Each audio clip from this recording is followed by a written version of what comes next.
Hello students, welcome to this class. आज के lecture में हम बीए फर्स्ट ईयर का जो सेकंड पेपर है उसका एक नया यूनिट स्टार्ट कर रहे हैं। सेकंड यूनिट या इकाई दूसरी है theory of production and costs.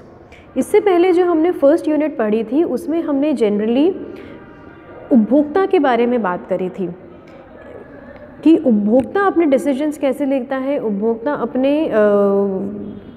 Utility को मैक्सिमाइज़ कैसे करता है, कैसे अपनी उपयोगिता को बढ़ाता है। अब हम बात करेंगे, सेकंड यूनिट है उसमें उत्पादकों के बारे में, प्रोड्यूसर्स के बारे में, कि जो प्रोडक्शन के डिसीजन है वो प्रोड्यूसर्स कैसे लेता है और प्रोड्यूसर्स अपने प्रॉफिट को मैक्सिमाइज़ कैसे करेगा और साथ साथ में कॉस्ट को मिनिमाइज़ कैसे करता है, कैसे न्यूनतम लागतों पर अधिकतम उत्पादन करने का प्रयास करता है। तो इसमें जो ये फर्स्ट चैप्टर है सेकंड यूनिट का, इसमें हम जनरली प्रोडक्शन के बारे में देखेंगे कि प्रोडक्शन फंक्शन क्या होता है, उत्पादन फलन क्या होता है और उत्पादन किस प्रकार के प्रोडक्शन फंक्शन होते हैं और कैसे आगे जो है इसमें देखा जाएगा कि हम प्रोडक्टिविटी को कैसे डिफ़ाइन किया जा सकता है या कैसे जो है प्रोड्यूसर्स अपने डिसीजंस जो है प्रोडक्शन रिलेटेड डिसीजंस वो लेता है। तो let's begin with this new topic. सबसे पहले हम बात करेंगे यहाँ पर कि जो उत्पादन की समस्या है वो अर्थशास्त्र की एक बहुत ही मूलभूत समस्याओं में आती है, एक प्रमुख समस्या आती है। जिस प्रकार जो है उपभोक्ता अपने सीमित साधनों से अधिकतम संतुष्टि प्राप्त करना चाहता है, उसी प्रकार से जो उत्पादक भी या कोई जो फर्म होती है वो अपने सीमित संसाधनों से अपने न्यूनतम लागतों पर अधिकतम लाभ कमाने की कोशिश करता है। कंज्यूमर्स जहाँ पर जो है बात करते हैं, उपभोक्ता जो है बात करता है यूटिलिटी की, ये हमने देखा था। उपभोक्ता का मेन मोटिव होता है अपनी यूटिलिटी या उपयोगिता को मैक्सिमाइज करना। प्रोड्यूसर्स का मेन मोटिव क्या होते हैं? अपने प्रॉफिट्स को मैक्सिमाइज करना, अपने लाभों को अधिकतम करना। और उत्पादन के लिए क्या उसको काम में लेना पड़ता है? उत्पादन के लिए फैक्टर्स ऑफ प्रोडक्शन या फिर उत्पादन के साधनों का प्रयोग किया जाता है। उत्पादन के जो साधन हैं उनको मुख्यतः हम चार कैटेगरी में डिवाइड कर सकते हैं या कह सकते हैं कि चार प्रकार के होते हैं। सबसे पहला इम्पॉर्टेंट उत्पादन का साधन होता है लेबर या श्रम, मजदूरी। दूसरा आता है हमारा कैपिटल, जैसे हम के से डिनोट करते हैं, ये होता है पूंजी। जो भी धन या व्यवसाय में या फर्म्स इन्वेस्ट करती है वो सारी इस कैटेगरी में आती है। एक आता है लैंड, भूमि, कि जब भी कोई उत्पादन का कार्य किया जाता है तो हमें कुछ ना कुछ स्पेस की आवश्यकता होती है। कोई फैक्ट्री सेटअप कर रही है, कोई फर्म अपना बिजनेस सेटअप कर रही है, प्रोडक्शन यूनिट लगा रही है, तो उन सब के लिए हमें जो है भूमि की आवश्यकता पड़ती है। और एक चौथा इम्पॉर्टेंट फैक्टर होता है प्रोडक्शन का, वो होता है एंटरप्रेन्योर या फिर उद्यमी। उद्यमी या एंटरप्रेन्योर वो होता है जो कि सारे उत्पादन से संबंधित डिसीजंस लेता है, निर्णय लेता है, और वह होता है जो सारे लाभ जो कमाता है वो उद्यमी के होते हैं और वो उद्यमी ही पूंजी का निवेश कर रहा है। तो बेसिक जो आइडिया होता है बिजनेस का वो एंटरप्रेन्योर का होता है। तो ये मुख्यतः जो है चार फैक्टर्स ऑफ प्रोडक्शन होते हैं। अब जो फैक्टर्स ऑफ प्रोडक्शन है, उत्पादन के साधन हैं, वो भी भिन्न भिन्न प्रकार के होते हैं। उत्पादन के कुछ साधन जो होते हैं वो फिक्स्ड होते हैं या स्थिर उत्पाद साधन होते हैं। कुछ उत्पादन के साधन होते हैं जो परिवर्तनशील होते हैं या फिर वेरिएबल होते हैं। जैसे कि हम बात करें लैंड है, ये उत्पादन का साधन क्या है? फिक्स्ड है, इसको परिवर्तित नहीं किया जा सकता क्योंकि हमारे जो लैंड की क्वांटिटी होती है वो फिक्स्ड होती है। जबकि उत्पादन का परिवर्तनशील साधन कौन सा हो गया? कैपिटल है या लेबर है। ये उत्पादन के परिवर्तनशील या वेरिएबल फैक्टर्स हो गए। हम अपनी ज़रूरत के हिसाब से पूंजी या श्रम की मात्रा को कम ज़्यादा कर सकते हैं। साथ ही साथ उत्पादन के लिए एक और साधन का प्रयोग किया जाता है जिसको हम कैपिटल में ही गिन लेते हैं, वो होता है टेक्नोलॉजी या फिर तकनीक। तकनीक जो होती है वो बहुत ही इम्पॉर्टेंट होती है और उसमें जो है समय के साथ में धीरे धीरे जो है मॉडिफिकेशंस भी आते रहते हैं, समय के साथ में उसमें परिवर्तन आते रहते हैं तकनीक में। तो अब देखते हैं कि प्रोडक्शन फंक्शन या उत्पादन फलन एक्चुअली होता क्या है। हमने अभी देखा कि किसी भी वस्तु को उत्पादन करने के लिए उत्पत्ति के साधनों का प्रयोग किया जाता है, उन्हें हम फैक्टर्स ऑफ प्रोडक्शन कहते हैं। उन फैक्टर्स ऑफ प्रोडक्शन जो उत्पादन करने में लगाए जाते हैं, साधनों की मात्रा जो उत्पादनों में लगाई जाती है, उन्हें कहा जाता है इनपुट्स, पड़तें। हिंदी में कहते हैं पड़तें या फिर इनपुट्स।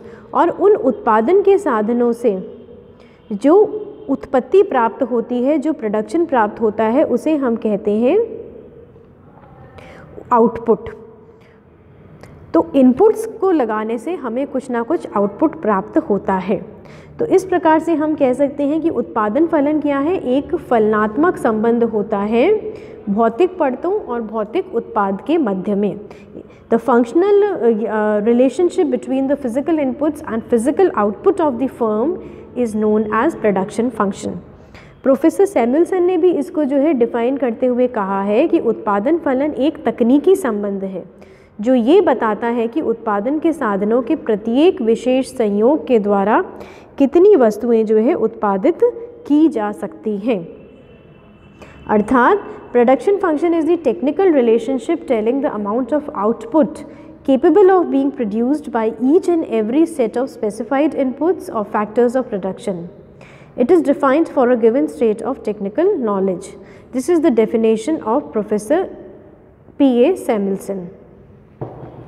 तो इसका मतलब क्या हुआ, उत्पादन फलन बेसिकली होता है एक फलनात्मक या एक तकनीकी संबंध होता है जो उत्पादन के साधन या इनपुट्स का प्रयोग किया जाता है उसमें और कितनी उत्पत्ति प्राप्त हो रही है उसमें। तो इसको हम इक्वेशन की फॉर्म में इस प्रकार से लिख सकते हैं। x, यह है x की जगह हम इसमें प्रयोग कर सकते हैं q, क्योंकि आउटपुट को हम q से डिनोट करेंगे आगे। तो q is the function of a b c n। ये क्या है, q तो हमारा यहाँ पर क्या हो गया, उत्पत्ति की मात्रा, कि कितनी उत्पत्ति की मात्रा प्राप्त हो रही है। और उत्पत्ति की मात्रा किस पर डिपेंड करेगी, इन सारे ए बी सी एन क्या हो गए, ये हमारे हो गए इनपुट्स या पड़तें, उत्पत्ति के या उत्पादन के जो साधन होते हैं उनकी इकाइयाँ। तो इन फैक्टर्स ऑफ प्रोडक्शन पर, इन इनपुट्स पर जो है आउटपुट डिपेंड करता है, इसीलिए इसका जो है फंक्शनल रिलेशनशिप होता है। और जो F जो है, F है, ये F का सिंबल है, इसका मतलब होता है, ये बताता है कि उत्पत्ति की मात्रा और उत्पत्ति के मध्य संबंध सूचित करने का निशान होता है कि किस प्रकार इनपुट्स और आउटपुट्स के बीच में जो रिलेशन होता है वो F से पता चल जाता है। तो ये हमारे प्रोडक्शन फंक्शन की परिभाषा हुई। यहाँ पर जो है हम इस Q को डिपेंडेंट वेरिएबल, आश्रित चर भी कह सकते हैं, और इसको जो है इंडिपेंडेंट वेरिएबल या फिर स्वतंत्र चर या निराश्रित चर भी कहा जा सकता है। क्योंकि ये डिपेंडेंट क्यों है, क्योंकि Q की मात्रा डिपेंडेंट होती है इन पर, इनपुट्स पर डिपेंड करती है। फिर आता है अगला कि प्रोडक्शन फंक्शन की प्रवृत्ति क्या होती है, प्रोडक्शन फंक्शन के निर्धारक तत्व क्या होते हैं। तो हमें पता है, ये इक्वेशन से क्लियर हो रहा है कि उत्पादन की मात्रा जो है बढ़ेगी या कम होगी, ये डिपेंड करता है उस पर इनपुट्स पर, कि इनपुट्स की कितनी मात्रा या फैक्टर्स ऑफ प्रोडक्शन की कितनी मात्रा का प्रयोग किया जा रहा है। दूसरी चीज़ जिस पर उत्पादन फलन डिपेंडेंट होती है वो होती है टेक्नोलॉजी पर, तकनीक पर, कि फर्म के लिए उत्पादन की कितनी प्राविधियाँ उपलब्ध हैं। क्योंकि अगर एकदम नई तरीके की तकनीक होगी, टेक्नोलॉजिकल प्रोग्रेस होगा, तो उसके कारण से क्या है, हमारा प्रोडक्शन जो है ज़्यादा होगा, आउटपुट ज़्यादा होगा, क्योंकि इसके टेक्नोलॉजी के यूज़ से फैक्टर्स ऑफ प्रोडक्शन है, इनका भी प्रोडक्टिविटी बढ़ जाती है। और अगर वही घिसी पिटी तकनीक का प्रयोग किया जा रहा है, उसमें कोई परिवर्तन नहीं है, कोई प्रगति नहीं हुई है, तो फिर हमारी जो उत्पत्ति की मात्रा है वो भी हमें कम प्राप्त होती है। तो जो प्रोडक्शन फंक्शन होता है वो या दो बातों पर निर्भर करता है, एक होता है इनपुट्स और दूसरा होता है टेक्नोलॉजी या टेक्नोलॉजिकल प्रोग्रेस।